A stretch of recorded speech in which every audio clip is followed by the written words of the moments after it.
convencerlo, motivarlo para que modifique la conducta y adhiera a tratar. En función de lo que yo quiero lograr y cómo voy a actuar, ¿cierto? Porque probablemente si lo reto, lo regaño, puede que no me funcione mucho, tengo que buscar otra estrategia. Y creo que lo mismo pasa cuando, por ejemplo, tengo un colega que tiene una actitud que a mí me parece inadecuada frente a alguna situación.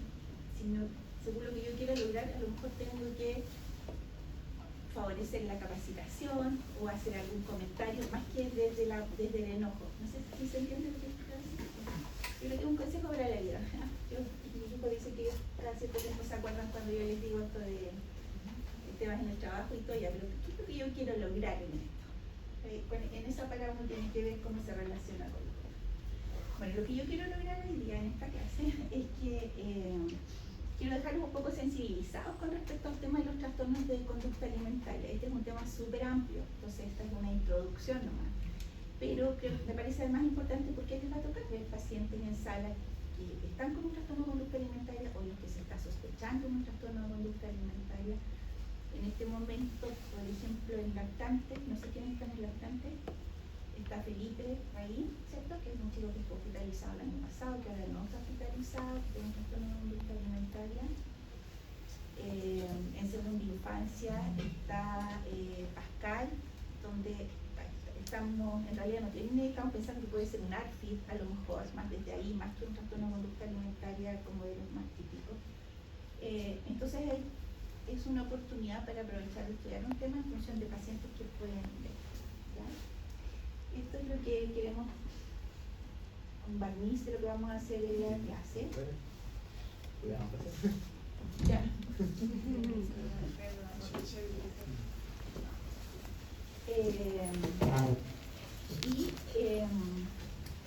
Bueno, a nivel mundial existen agrupaciones de profesionales, hay una agrupación internacional de profesionales que trabajan en los trastornos de conducta alimentaria y una agrupación latinoamericana también. Y desde ahí aparecen estas 9 realidades. Y que dice la primera es que mucha gente con un trastorno de conducta alimentaria se ve saludable, aunque puede estar muy enfermo. Entonces, no pensar que solamente alguien que está desnutrido, evidentemente bajo peso, es alguien que puede tener un trastorno de conducta alimentaria. ¿Ya? Puede haber una persona incluso con un cuerpo grande, con un índice de masa corporal normal, incluso tal vez con sobrepeso o obesidad según el IMC, que tiene un trastorno de conducta alimentaria. ¿Ya? Que las familias no son las culpables y que pueden ser los mejores aliados de los pacientes y de los proveedores de salud durante el tratamiento. Entonces, especialmente en la adolescencia, las familias como parte del equipo tratante, los tenemos que involucrar. Que el diagnóstico de un trastorno de conducta alimentaria es una crisis en la salud, interrumpe el funcionamiento personal y familiar. Pensemos en esta otra niña que hoy está hospitalizada, como, no sé si la conocieron, estaba hace como 2 semanas, la tía. Esta niña se enfermara, una deportista de alto rendimiento. Esto fue como un terremoto para su vida, porque se tuvo que paralizar un montón de las actividades que ella estaba haciendo, que son muy importantes para ella, un terremoto para la familia.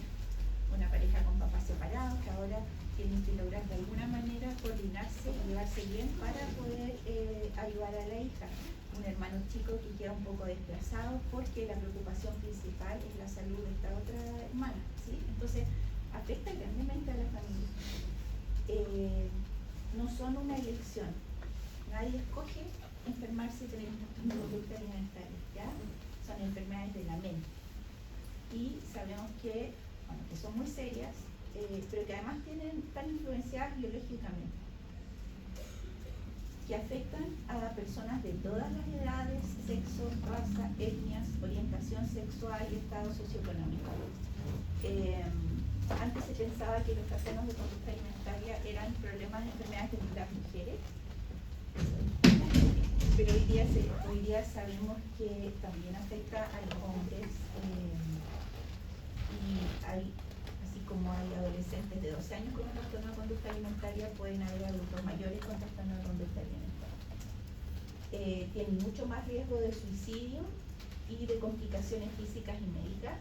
en relación a otras enfermedades mentales, que los genes y el ambiente juegan un papel importante en el desarrollo de los trastornos de conducta alimentaria, pero que los genes por sí solos no van a predecir quién va a desarrollar el trastorno, ¿no? Y esto igual es súper importante, que la recuperación completa es posible en los trastornos de conducta alimentaria y que detectarlos precozmente y tratarlos precozmente es súper importante para la evolución que va a tener este cuadro. Ya, entonces son enfermedades de salud mental, se asocian a significativa muerte y mortalidad, y cómo se presentan como comportamientos con comportamientos alimentarios anormales, con una distorsión en cómo se percibe la imagen corporal y donde la preocupación por el peso en la comida es excesiva. ¿Sí? A lo mejor todos en alguna medida nos preocupa nuestro peso y cómo nos alimentamos, pero es una cosa más de todas las cosas que forman parte de nuestra vida. No es el centro, no es que ocupe todo el espacio de nuestros pensamientos.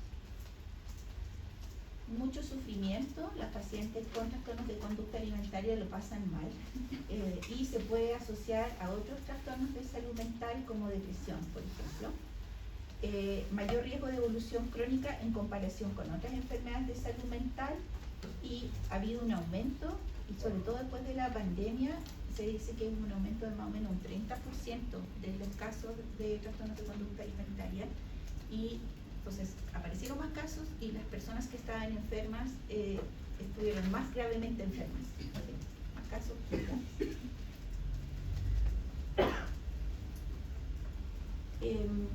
Esta es la que se estima más o menos. Hay distintos estudios con respecto a cifras si nosotros queremos saber de prevalencia, ya como para anorexia, para bulimia, para trastorno por atracón.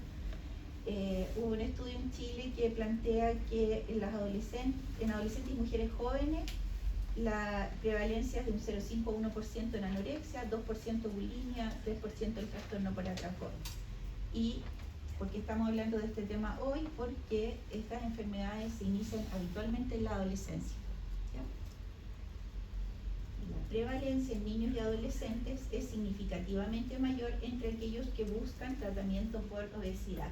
Pero muchos de los pacientes que nosotros tenemos con trastornos de conducta alimentaria, hay muchos de ellos que nos van a contar que cuando eran chicos iban a control, no sé, a control de niños sanos, siempre les decían que estaban con sobrepeso, que estaban pasados 2 kilos, que estaban pasados 3 kilos.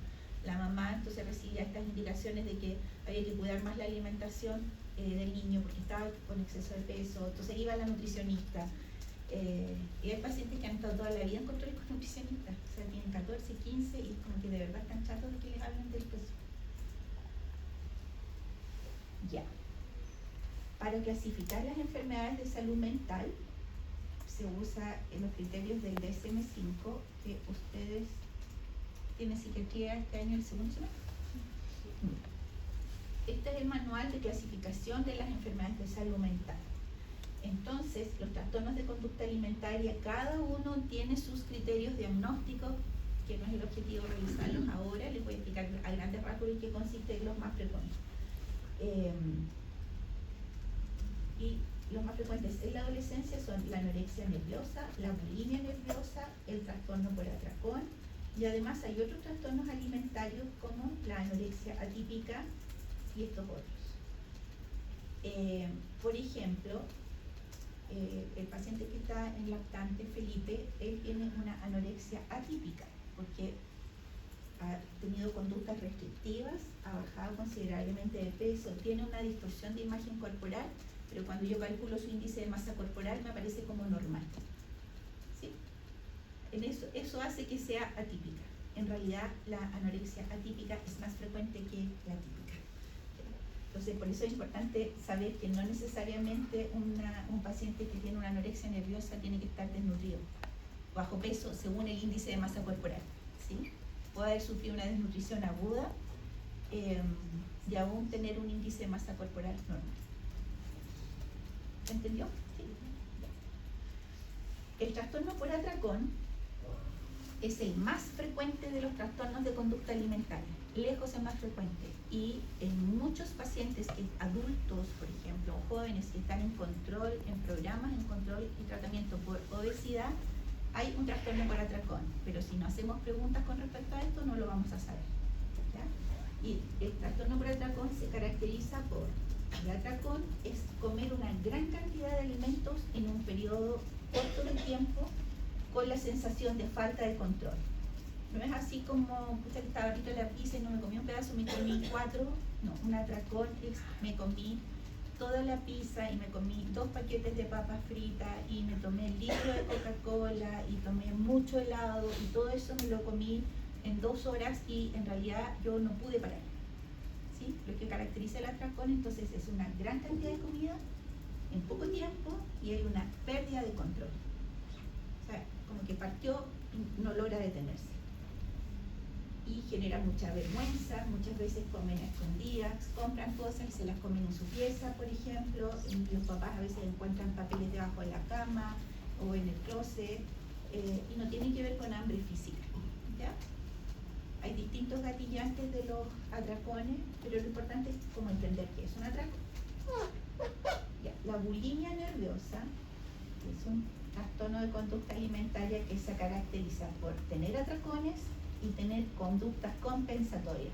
La persona tuvo el atracón, después de tener el atracón se siente culpable, se siente mal y entonces tiene alguna conducta compensatoria, como una purga, vomitar, tomar laxante, o una conducta compensatoria no purgativa, pero ponerse a hacer mucho ejercicio.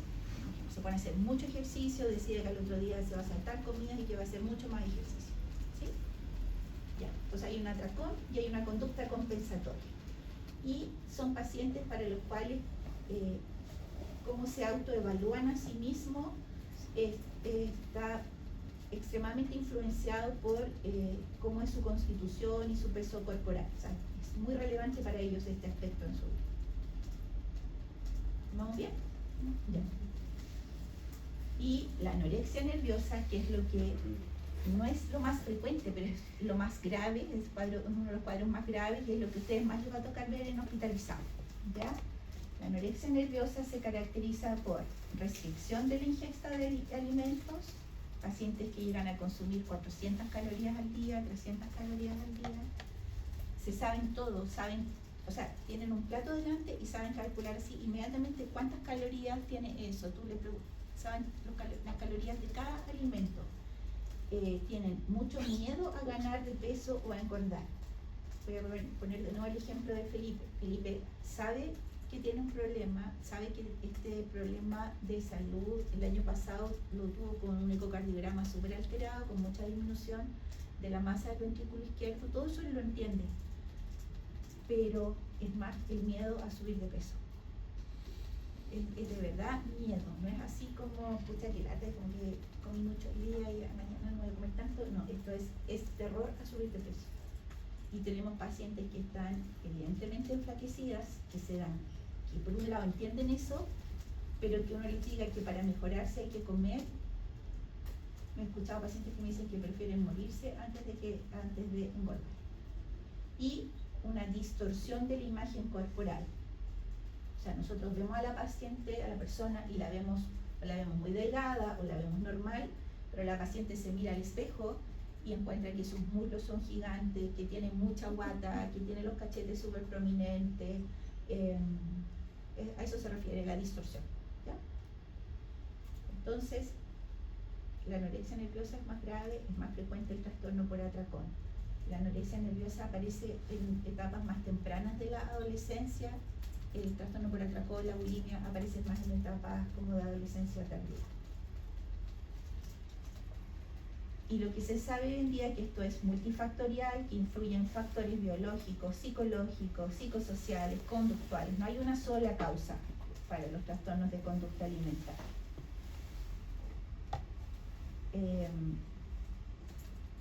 Que la etiología sería diversa entre lo que es la anorexia nerviosa y los trastornos del espectro bulímico, y hay estudios recientes en los cuales se ha demostrado que hay factores genéticos asociados anorexia nerviosa y a trastorno por atracón y son altamente heredables. Entonces, muchas veces cuando nosotros hacemos la entrevista y preguntamos por antecedentes familiares, si preguntamos dirigidamente por trastornos de conducta alimentaria en la familia, muchas veces la mamá tuvo un trastorno, la abuela tuvo un trastorno, o tienen una prima ahí con el problema.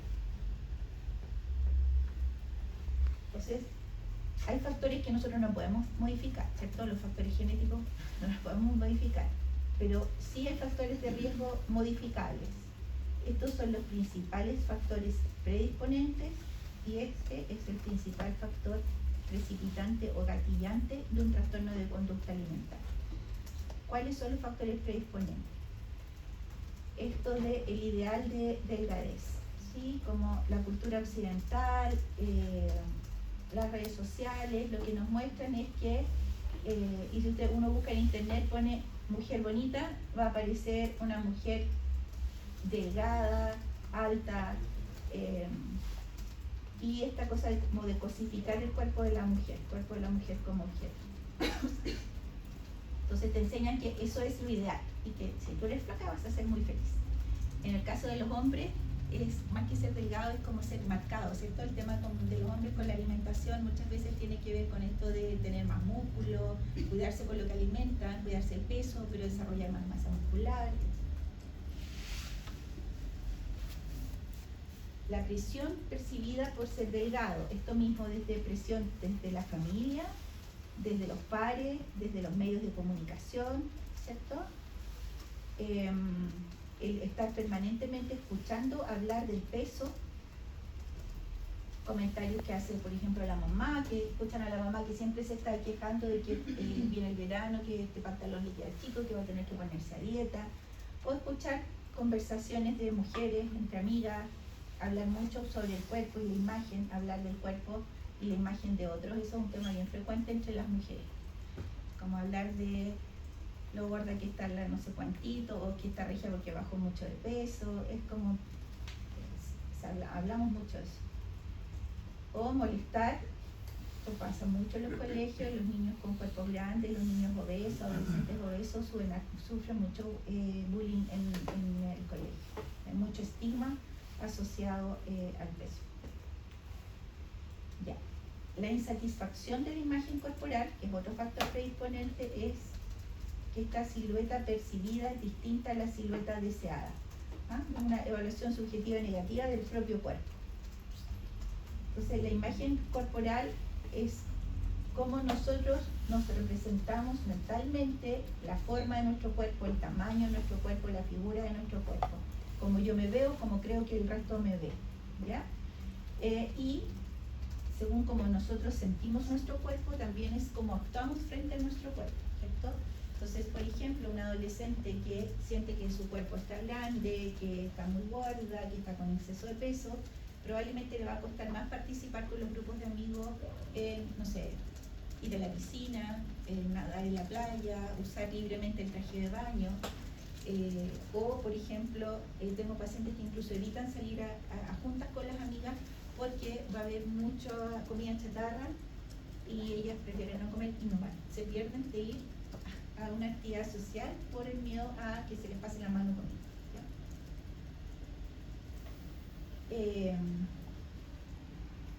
Y en general lo que se sabe es que las niñas, especialmente las niñitas, como hasta los 7, 8 años, 9 años, como que no tienen tema con su cuerpo. Ponerse el traje de baño, no sé, estar en la playa jugando, es algo muy natural, no hay problema con el cuerpo. Pero se sabe también hoy en día, hay trabajos que muestran que hay pacientes, hay chicas que ya desde los 9, 10 años empiezan a preocuparse por la pesa, por cuánto pesa. Y eso es como súper grave, o sea, que tengamos niñitas de 8, 9 años, 10 años preocupadas del peso. Ya, entonces dijimos internalización de delgadez, del ideal de delgadez, la presión percibida para ser delgado, la insatisfacción con la imagen corporal. Aspecto negativo se refiere como a trastornos del ánimo, como eso, y el índice de masa corporal como un factor predisponente se refiere que personas con cuerpos grandes tienen más riesgo de sufrir un trastorno de conducta alimentaria porque están más expuestas a sufrir comentarios, y en las atenciones de salud probablemente frecuentemente los van a mandar a hacer dieta, a bajar de peso. ¿Sí? Entonces es un factor crítico. Y el principal factor precipitante o gatillante de trastornos de conducta alimentaria son las dietas. Por eso es que nosotros, como profesionales de la salud, debemos ser súper cuidadosos cuando damos una indicación de bajar de peso o cuando indicamos una dieta. Personas que inician, los trastornos de conducta alimentaria son 5 veces más probables en mujeres que iniciaron una dieta con restricción moderada y hasta 18 veces más probable en aquellas con restricción alta. Entonces, hacer dieta del tipo restrictiva es el factor más importante de desarrollar un trastorno de conducta alimentaria. En Chile hay un estudio que mostró que en estudiantes de 14 a 25 años, un 65% deseaba pesar menos, 17% solamente estaba satisfecho con su peso. Y se considera que las dietas son un factor precipitante porque la deprivación calórica propiciaría la aparición de atracones, ¿cierto? Y porque la persona deja de confiar en sus señales fisiológicas de hambre y saciedad. Las pacientes en realidad después de un tiempo ya no sienten hambre. Es como aprendieron a controlar el hambre a tal nivel que después ya está bloqueado eso, no le da hambre. Se pueden estar todo el día sin comer porque no tienen hambre. Como dijimos, hay factores hereditarios, factores genéticos, hay una cierta vulnerabilidad biológica. Entonces no es que todas las personas que van a la nutricionista y se les indica una dieta, todas las personas van a hacer un trastorno de conducta alimentaria, sino habría muchísimos más, ¿sí? Pero de 100 personas que van a la nutri que les ponen a dieta, 5 o 6 van a hacer un trastorno de conducta alimentaria. Entonces por eso es que hay que ser tan cuidadosos en cómo se entregan las indicaciones. Hacer dieta es súper frecuente en la población general. Hay mujeres que se identifican como dietantes crónicas. Yo tengo mamás que me han dicho que ellas están siempre a dieta. Pasan de una dieta a otra. Están como frecuentemente haciendo dieta. Ya. Eso es como la primera parte y cuáles son los factores de riesgo. Lo que más me interesa es que les quede claro que las dietas son el principal gatillante. Mucho cuidado con las indicaciones de cambios en la alimentación, de hablar de la comida buena, la comida mala, de indicar bajar de peso. Lo que nosotros tenemos que trabajar con los pacientes es enseñarles a tomar mejores decisiones, por ejemplo, en cuanto a su alimentación, a conocer bien cuáles son los nutrientes que su cuerpo necesita todos los días. Y podemos comer papas fritas, podemos comer papas fritas, pero ¿qué es más importante? Es más importante que todos los días consumas tus 3 lácteos, tus 3 frutas, tus porciones de verduras, tus proteínas. Los carbohidratos son parte de la alimentación. Ya. ¿Cómo hacemos la pesquisa de los trastornos de conducta alimentaria y la evaluación inicial? El objetivo de la evaluación inicial es ver si es que hay un trastorno de conducta alimentaria, si ya hay presentes complicaciones médicas, si estas condiciones médicas asociadas hacen necesario que se hospitalice el paciente y además informar al paciente y a los padres de los resultados de nuestra evaluación y cuál es el tratamiento recomendado. La pesquisa precoz, ¿dónde? En el control de salud del adolescente. ¿Se acuerdan que yo les decía el otro día que así como está el control de niños sanos, está el control de vida escolar, está el control de salud del adolescente que se hace en atención primaria? Ese es un lugar donde se puede pesquisar un trastorno de conducta alimentaria. Hay que tener especial atención con adolescentes que tienen más riesgo: género femenino, comunidad LGBT, enfermedades crónicas que requieren un manejo nutricional específico, diabetes tipo 1, enfermedad celíaca, enfermedades inflamatorias intestinales, adolescentes que decidieron ser vegetarianos o veganos, por ejemplo, adolescentes que el motivo de consulta por el que llega es por el peso y por la alimentación, deportistas, sobre todo deportistas de alto rendimiento. bailarinas también, ¿ya? Y hay cuestionarios que se pueden usar para pesquisar estos trastornos. ¿Qué cosas son señales de alerta? Por ejemplo, si un paciente perdió mucho peso en muy poco tiempo. Si en relación a cambios de alimentación este paciente ha disminuido su capacidad de concentración y el rendimiento académico, se anda con ánimo más bajo, pacientes que son muy rígidos, muy autoexigentes. Es bien frecuente que estos pacientes empiezan a usar como ropa súper ancha, como para que se les note menos el cuerpo, cambian el estilo de vestir, exageradamente preocupados por el peso, por el físico, disconformidad en relación con su imagen corporal, miedo frente a las evaluaciones de peso. ¿Qué hay más? Cambios en la conducta, esto que yo decía, que hay adolescentes que se empiezan a aislar porque juntarse con los pares los expone a comer más. O al revés, pacientes que subieron mucho de peso, entre comillas, comiendo lo mismo, que empiezan a tomar agua, andan todo el día con la botella de agua, y no es que tomen 6 o 8 vasos, es que toman mucho más agua. Restricción de alimentos, comenzar una dieta, o empiezan a hacer ejercicio de manera exagerada. Son pacientes que están 4 horas diarias y que si el gimnasio, no sé, se inundó y va a estar cerrado una semana, es drama, es un problema no poder ir al gimnasio. También no es tan raro, son sobre todo las adolescentes que empiezan a cocinar para otros, hacen como pastelería, hacen tortas, cosas dulces, que los rollitos de canela, un montón, cocinan cosas muy ricas, que es para que los otros coman, pero ellas ni siquiera las prueban, como llama la atención. O cuando también, por ejemplo, hay una amenorrea o alteraciones menstruales de causa que no está precisada. Entonces, por ejemplo, estaba contándole a un paciente que tiene 15 años, que a los 13 años pesaba como, no sé, 110, 120 kilos, no, como 130 kilos, y tuvo una atención en la parte privada con un médico. El motivo de consulta era bajar de peso. En ese momento no tenía exámenes de laboratorio alterado, se le indicó una dieta hipocalórica y se indicó uso de un análogo de GLP-1, específicamente Saxenda. Y este paciente en 6 meses bajó 45 kilos de peso.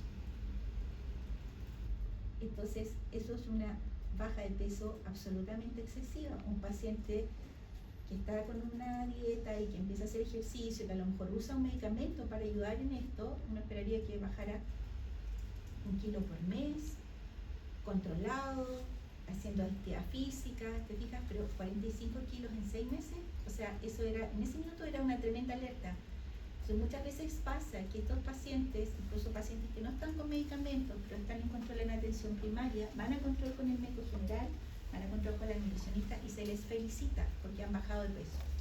Vamos súper bien, bajaste 5 kilos, etc. Entonces, eso pasa, y pasa muy frecuentemente, y demoran mucho en que los deriven porque nadie se da cuenta de que el paciente está con un trastorno de conducta alimentaria. ¿Ya? Entonces, no es normal que alguien baje tan bruscamente de peso. Bueno, ese paciente, recuerden que yo les decía que la dieta era el principal gatillante. Este chico, yo les cuento, bajó 45 kilos. Y después empezó con un trastorno por atracón. Empezó a tener atracones, 3 veces en el día, 4 veces en el día. Después empezó con purgas, tenía el atracón y vomitaba. Y terminó recuperando todo el peso que había ganado. Este chico ya lleva como 2 años en que yo lo vi al principio, después no lo vi más. Y volvió hace poco. Todo este tiempo ha estado intentando dietas, y el motivo de consulta actual era usar el medicamento nuevo oral que había llegado a Chile, que estaba aprobado en Chile para bajar de peso. Entonces, nosotros los médicos podemos gatillar problemas súper graves en los pacientes si no hacemos bien la pega. Ya. Uno de los factores de riesgo era alta autoexigencia. ¿Y rigidez exagerada, eso va como para todos los ámbitos de la vida o relacionado con la comida? Lo que pasa es que específica, no sé si para otros problemas en la vida puede ser, como si uno es muy poco flexible, puede generarse problemas eso, pero en el término de los trastornos de conducta alimentaria lo que se ha visto que hay perfiles, rasgos de personalidad. En general, los pacientes que desarrollan trastornos del tipo restrictivo, como la anorexia, son personas que son súper ordenadas, súper estructuradas, es la mejor alumna del curso, esta niñita nunca da problemas, doctora, es la hija ideal, la alumna modelo, son súper autoexigentes. El perfil, por ejemplo, de la paciente de trastorno por atracón o bulimia es más de pacientes con algunas dificultades de regulación emocional, son un poco más impulsivos, es un perfil como distinto. ¿Ya? Entonces, a lo que se refiere esto de como alertas o factores de riesgo es que si yo como médico estoy controlando por algún tema de salud a un adolescente que es, por ejemplo, súper deportista, tengo que estar atento de cómo ver si hay alguna señal, algo que me alerte que a lo mejor este adolescente pudiera estar en riesgo de hacer un trastorno de conducta alimentaria. ¿Sí? Por ejemplo, nosotros hemos tenido pacientes que están en gimnasia deportiva, otra paciente que estaba en alguna cosa como taekwondo y que cuando venía una competencia, para estar en cierta categoría, tiene que tener un cierto peso. Entonces, se pone a dieta y el instructor le dice, ya, tenemos que bajar de peso para ¿no? Baja 4 kilos. Participa en la competencia, sube de peso. La otra competencia, baja de peso, sube de peso, esa niñita después desarrolla un trastorno de conducta alimentaria. A eso se refiere como que hay que, ojo con ese tipo de paciente, o la paciente que siempre comió de todo, y ahora la mamá te llega a ver porque te dice, doctora, es que quiero ver si la puede asesorar un poco porque ahora es vegetariana. Ya, puede ser muy noble que de verdad quiera ser vegetariana por el tema de que le preocupan los animales, etc. Pero a lo mejor es como la excusa disfrazada para empezar a restringir. Entonces, a eso se refiere la técnica. Bueno, recordar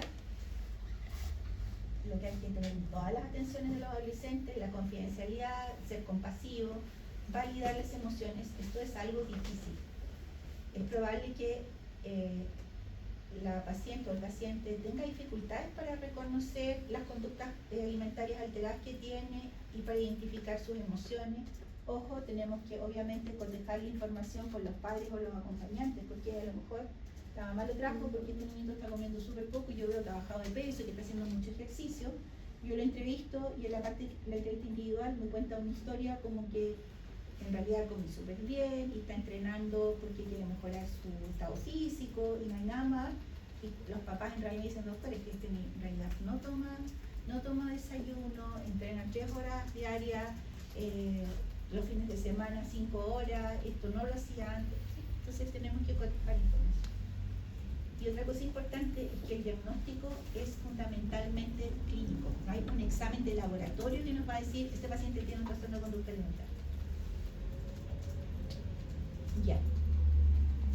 Como en toda evaluación, tenemos que hacer todas estas cosas para poder hacer un buen diagnóstico. En la historia clínica vamos a hacer preguntas sobre imagen corporal, el peso, cuál era tu peso normal, cuánto es lo mínimo que has bajado de peso, cuál es tu peso meta, si ha hecho cambios en la alimentación, cómo ha cambiado el ejercicio, qué pasa si durante una semana no puedes hacer ejercicio, si hay atracones y purgas, si hay antecedentes familiares, y vamos a hacer revisión por sistema, ¿cierto? ¿Has sentido mareo? ¿Se te ha caído el pelo? ¿Cómo está tu tránsito intestinal? ¿Andas más friolento? Etcétera. Y vamos a hacer la evaluación psicosocial completa. ¿Ya? Entonces es una entrevista larga. En cuanto al examen físico, es completo. En este caso, no es que siempre a todos los pacientes en los que yo esté pensando que hay un trastorno de conducta alimentaria tenga que siempre tomar la presión arterial y la frecuencia cardíaca en decúbito dorsal y de pie. Pero por lo menos la primera vez, y sobre todo en pacientes que me dicen que están con mareos o pacientes que han bajado mucho de peso. Pesar y medir en ropa interior inmediatamente después de haber orinado, yo tengo pacientes que llegan al control y se tomaron 1 litro de agua antes de entrar al control. Yo los examino, vejiga llena, al baño a hacer pipí y después lo examino. Y como son adolescentes, no me sirve solo el número del IMC, ¿cierto? Sino que ya tuvieron la clase de evaluación nutricional, ¿sí? Calculamos el Z-score, ¿cierto? Pero además, como dijimos que existen anorexias atípicas, o sea, pacientes que están enfermos, y que, aunque tienen un IMC normal, va a ser importante cuantificar la baja de peso, que nos va a decir qué tan severa es el grado de nutrición del paciente. ¿Ya? Y la otra gran pregunta es si se informa el peso o no se informa el peso. No sé si ustedes cuando estaban en colegio en marzo lo hacían pesarse, y, ¿sí? Y bueno, no sé cómo, o sea, yo tengo pacientes que esta cosa que le informaron el peso en marzo delante de todos los compañeros, de ahí partió el problema. Porque ella estaba pesando 80 y salieron todas comparándose y la otra pesaba 50 y la otra 52 y ella era la que más pesó entre todas las amigas y además se lo dirigieron delante de todos los compañeros, etc. Bueno, en la atención de salud también hay un tema con el peso porque a veces la persona no quiere saber su peso. No siempre necesito el peso de una persona tampoco. Estoy a lo mejor atendiendo a un paciente por una morbilidad, estrictamente a lo mejor no necesito el peso. Entonces nosotros a veces preguntamos, ¿te quieres pesar? Si necesito el peso, ¿estaría bien si te peso? Y le preguntamos, ¿quieres saber tu peso? Hay pacientes que no quieren saber su peso. Y en los trastornos de conducta alimentaria en general, en los adolescentes, el acuerdo que tenemos acá como equipo es que no informamos el peso. Eso se llama peso ciego o peso cerrado. Lo empezamos despacio. Porque en las adolescentes, sobre todo más chicas, 12, 13, saber su peso les genera demasiada angustia. El examen físico es completo y vamos a tener que ir buscando por sistemas como signos que nos puedan hacer ver que hay complicaciones. ¿Ya? Los exámenes de laboratorio son complementarios, nos ayudan a ver si hay complicaciones o no. Que los exámenes estén normales no significa que no haya un trastorno de conducta alimentaria o que el paciente esté grave. Y el esquema como básico de exámenes, importante que en estos pacientes siempre pedimos magnesio, medimos amilasa, porque hay pacientes que nos dicen que no están vomitando, pero puede ser que sí estén vomitando. Entonces es importante la amilasa y es importante los gases venosos, niveles de vitamina, las pruebas tiroideas, un electrocardiograma, como lo básico. Y en algunos pacientes con bajas de peso más graves, más serias, evaluamos con ecocardiograma además. Hay otros donde vamos a pedir algunos exámenes como estudio de amenorrea. En los varones deberíamos pedir testosterona y otros exámenes de acuerdo a la clínica del paciente. Ya. Y esto se lo voy a mandar, así que también hay que pensar en diagnósticos diferenciales, ¿cierto? Porque una paciente que bajó mucho de peso no solamente puede ser un trastorno de conducta alimentaria, puede tener muchas otras causas. Entonces están los diagnósticos diferenciales para anorexia, los diagnósticos diferenciales para bulimia. Y esto me interesa mucho mostrarles las complicaciones médicas y que las tenemos que buscar y que por eso es que muchos de estos pacientes se tienen que hospitalizar. Las alteraciones hidroelectrolíticas en pacientes que purgan, podemos tener hipocalemia y sabemos que la hipocalemia se puede asociar a arritmias cardíacas fatales, ¿cierto? Puede haber una alcalosis metabólica hipoclorémica, puede haber una hiponatremia o hipomagnesemia, incluso en purgas crónicas se ha visto este cuadro que se llama síndrome de Pseudo-Barker, que es la depresión de volumen, activa el eje renina-angiotensina-aldosterona, se perpetúa la pérdida de potasio y la retención de sodio y de agua. Entonces, por eso es que pedimos electrolitos plasmáticos y pedimos magnesio. compromiso muscular, cardiovascular, perdón. En los pacientes con bajas de peso significativas hay una disminución de la masa del ventrículo izquierdo. Entonces, por ejemplo, si ustedes revisan la ficha, la historia para atrás del Felipe, que está en lactante, el ecocardiograma que él tenía el año pasado tenía una disminución de la masa del ventrículo izquierdo. Esta otra niñita, la Pascal, que está hospitalizada, que no es un trastorno de conducta alimentaria propiamente tal, puede ser que sea un ARTI, estamos todavía evaluando, tiene un ecocardiograma súper alterado. ¿Qué cosas encontramos? Disminución de la masa del ventrículo izquierdo, prolapso de la válvula mitral, puede haber derrame pericárdico. Y además, la bradicardia, hipotensión y ortostatismo, que ahí le puede explicar por qué esta cosa de tomar la presión arterial y la frecuencia cardíaca en decúbito dorsal y de pie, alteraciones en el intervalo cutáneo. A nivel endocrinológico, amenorrea, alteración de las pruebas tiroides, especialmente puede haber TSH y T4 libre normal con T3 baja, y niveles elevados de cortisol.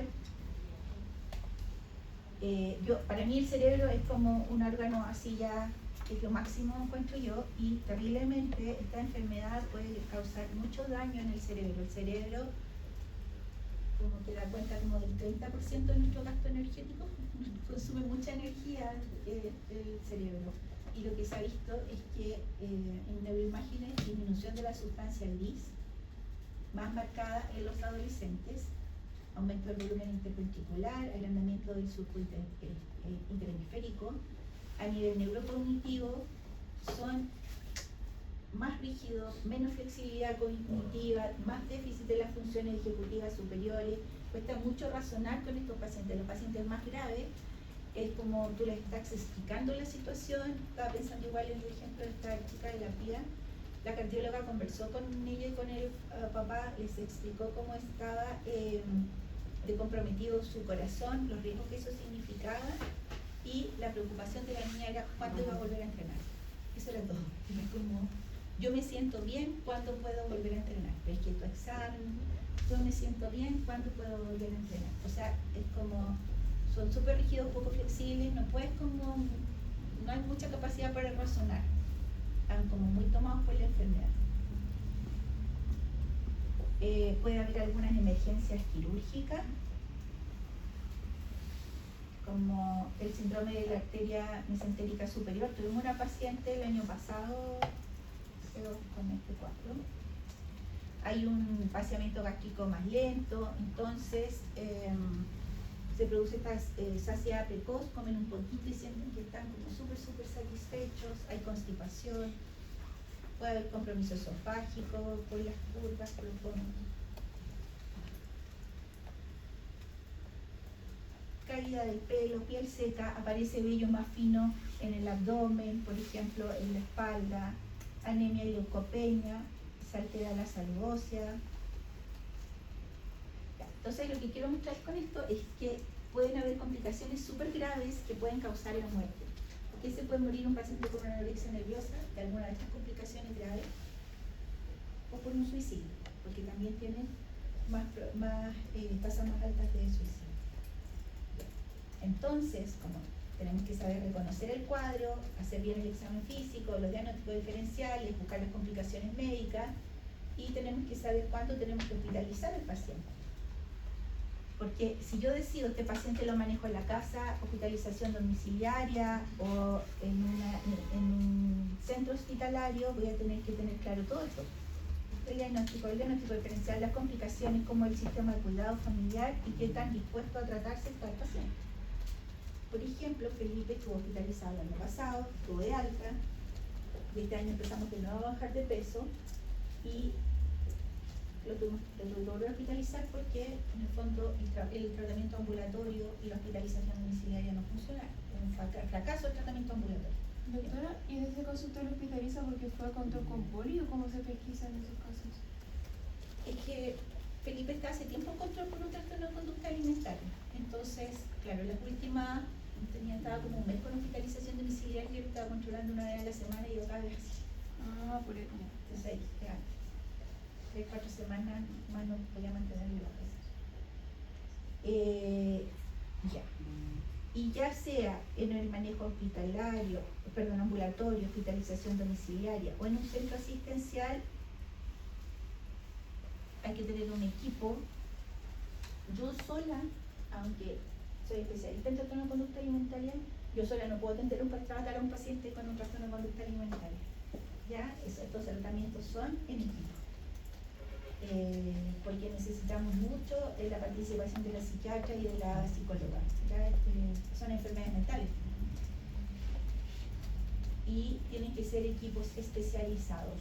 No todos los psicólogos están formados en TCA, no todos los nutricionistas, todos los psiquiatras saben de TCA, pero no todos son especialistas en trastornos de conducta alimentaria. Y estos son los criterios de hospitalización. Entonces, si ustedes están trabajando en atención primaria y estaban viendo un paciente que no tenían claro o que están planteando un trastorno de conducta alimentaria, si pasa esto, este paciente ustedes lo van a tener que hospitalizar, derivarlo ahora ya para hospitalización. ¿Ya? Y esto también lo van a tener. Estos criterios son como en las guías que ustedes revisen, aparecen más o menos los mismos. Y estos son los que nosotros tenemos acá como criterios de hospitalización en el Hernán Enrique Árabe.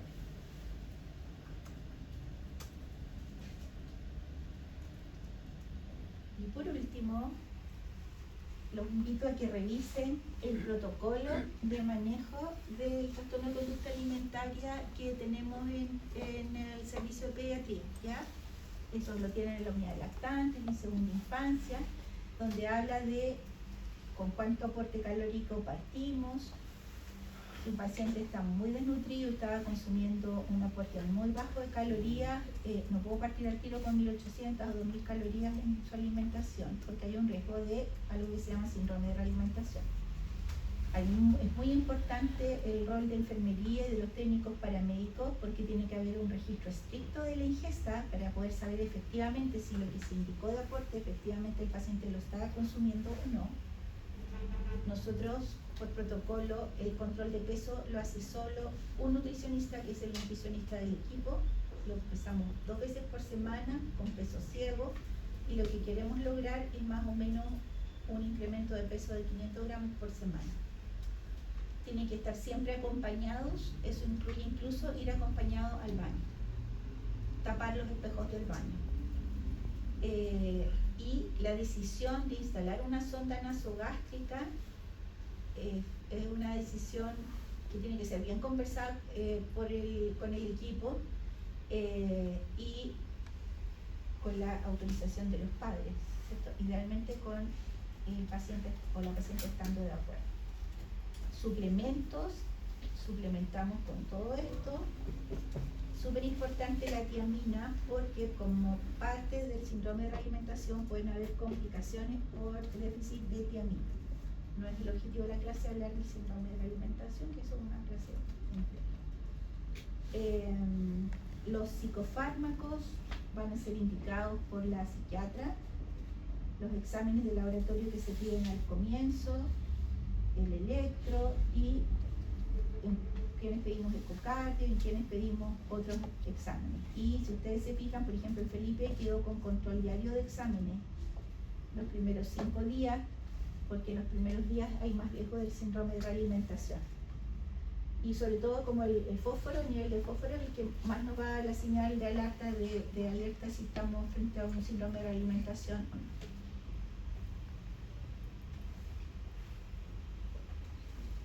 Entonces, recordar, no informamos del peso, por lo tanto no hablamos del peso delante del paciente, los espejos tapados, acompañar y supervisar la ingesta. Los pacientes, incluso hay pacientes que son súper hábiles, esconden la comida entre la manga del pijama, en la servilleta, debajo de la sábana, están en reposo. Y otra cosa importante es que a veces hay familias súper difíciles, muy difíciles. Y lo que nosotros tenemos que ser lo suficientemente estratégicos para lograr la alianza con estas familias. ¿Por qué? Porque son los padres los que van a estar a cargo del paciente en la casa. Entonces si yo digo, no, que estos papás son súper difíciles, la mamá es súper conflictiva y no sé qué, como que mejor dejémosla con un cuidador y que no esté la mamá acá, que paguemos un cuidador o que venga otra persona, pero la niña se vaya a la casa con esa mamá. Entonces, está lo que yo digo, como qué es lo que yo quiero lograr.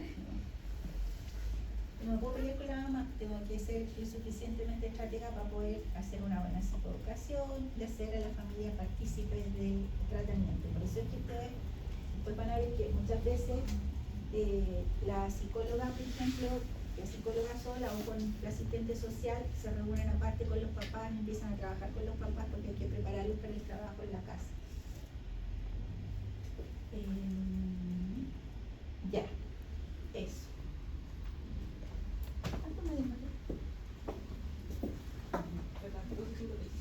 Ya, es como... Ya. Ese es como un barniz de tratamiento de los trastornos de conducta alimentaria. Como en la situación, por ejemplo, de estar en un certamen APS, nosotros tenemos un adolescente que tenga como indicios de un trastorno alimentario. ¿Cuál sería nuestra conducta a seguir como para la derivación? ¿Lo pasamos a pediatría, le hacemos movimientos como a psicología o solamente lo deriviamos aquí a un especialista para que... Depende. Va a depender, ¿cierto? Como lo primero que te digo, si tiene criterios de hospitalización, si tiene criterios de hospitalización, que pueden ser criterios biomédicos o pueden ser criterios como una ideación suicida activa, ¿cierto? Ideación suicida activa es una urgencia que te va a matar inmediatamente o tiene estos otros criterios. Entonces, lo primero es tener claro si lo tengo que mandar a hospitalizar ahora o no.